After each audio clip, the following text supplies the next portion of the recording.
Okay, so this is going to be a little power on test. First to logo, and then first to image.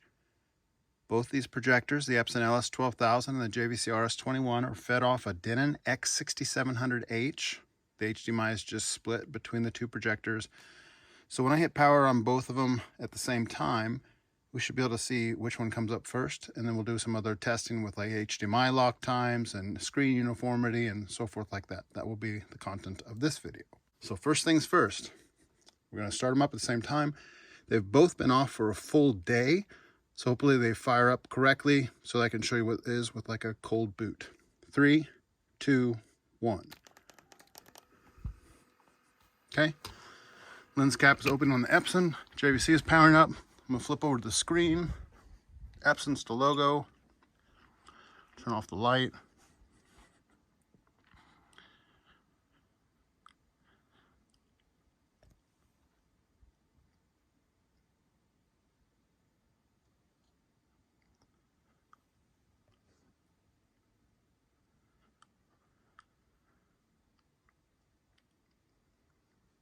JVC just came to logo, Epson to image.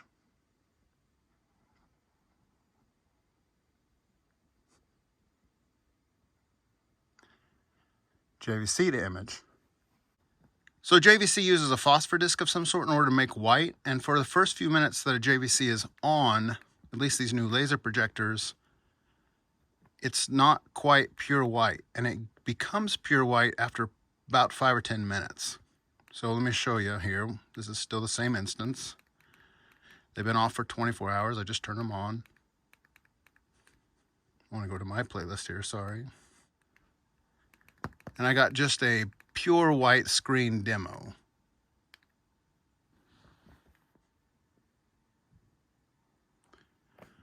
Okay, but you can see on that left-hand side where the JVC is kind of a dirty, almost a yellowish color. That is that phosphor disc, and it just takes a little while. It'll become pure white over the course of time, but initial startup, it's not a pure white. There's a little bit of overlay onto the Epson side, but the Epson side is uniformity is good.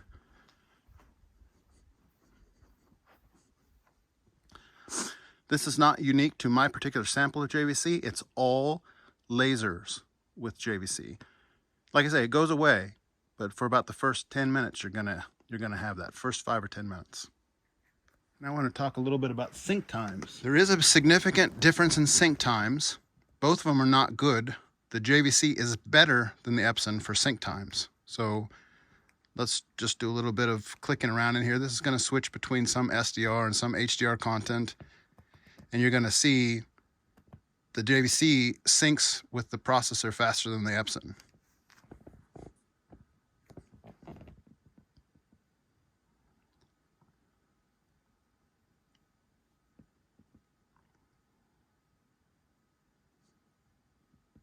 Go ahead and show you more of the HDMI lock time. So this is an SDR clip. We'll switch into something that's HDR and you can kind of see the handshake time.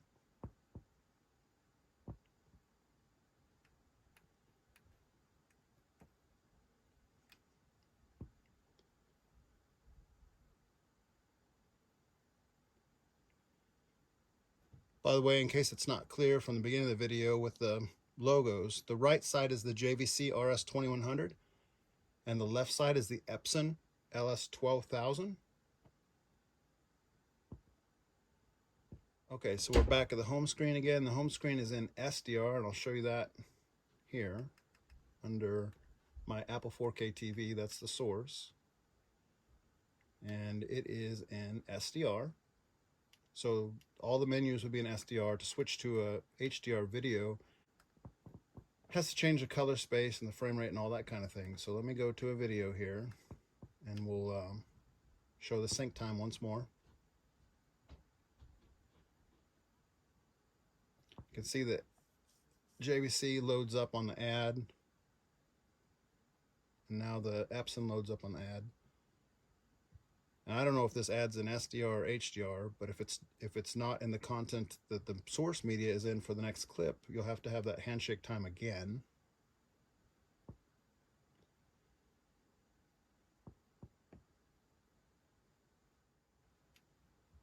Okay, going back to the SDR home screen.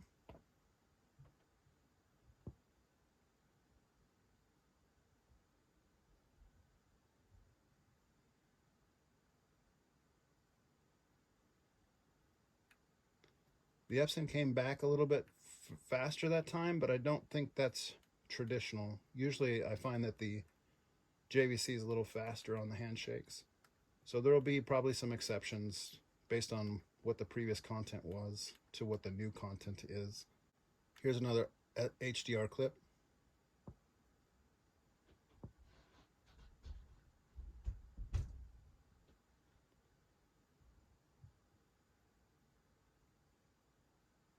Okay, we'll skip out of that.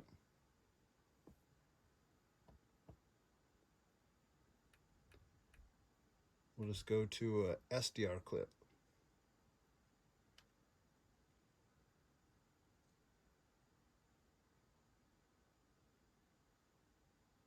So it should be an SDR homepage to an SDR clip. It takes a second for it to sync still, unless you have on the Apple TV match frame and match content. If you switch it to this match content, dynamic range and match content frame rate off, and then you start going back into your videos, it will be much faster, but it will not be native. Like if the video is recorded at 24 frames per second or 60 frames per second, it will always be the same for every video. So let me show you what I'm talking about here. If we go into one of these videos, it should come up right away with no delay on either side. And it did.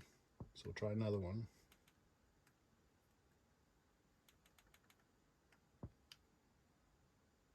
Comes up right away.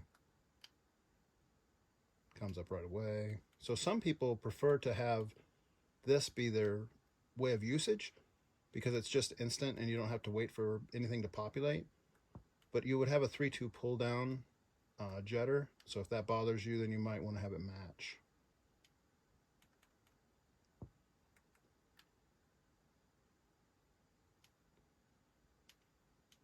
But I just wanted to let you know that you don't have to have that delay. It's just that if you want the most perfect picture, you're going to have to deal with that HDMI lock. So we'll switch it back because the purpose of this video is to kind of show some of that. So I want those on. And it's not just YouTube that kind of does this. It's also like any of your content on the device native itself. So like here's Apple TV. And if I load up something in here, like let's say, let's just load up a little Ted Lasso.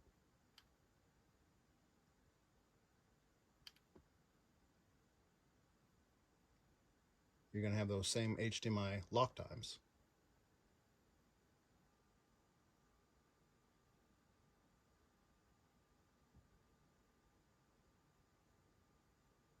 And then again, to get back to the home screen,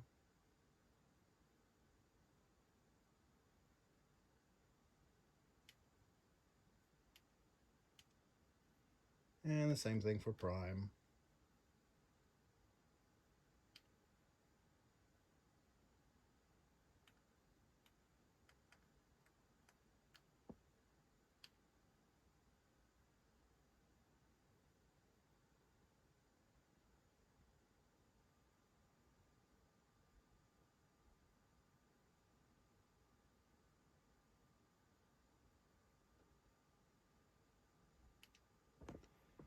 So yeah, you can just tell the JVC is a little faster on the lock. That's a good thing. You don't have to wait so long.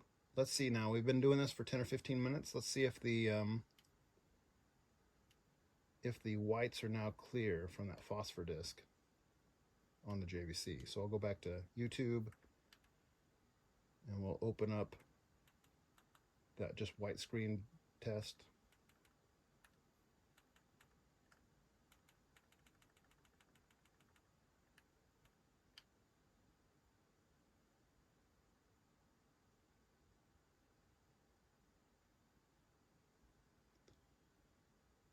I don't know if you can see it on the video, but in person it's not as yellow as it originally was. It's still a little bit less uniform than the Epson. But like I say, as more time passes, that JVC will become more uniform as everything warms up. So what did we learn just now? We learned the Epson powers on a little quicker. It has better screen uniformity at the very beginning when it first starts because it doesn't have that phosphor disc wheel to warm up. So for the first 5 or 10 minutes, the Epson's going to have better screen uniformity. And we learned that the JVC has better lock times, and it's usually in a matter of a couple seconds.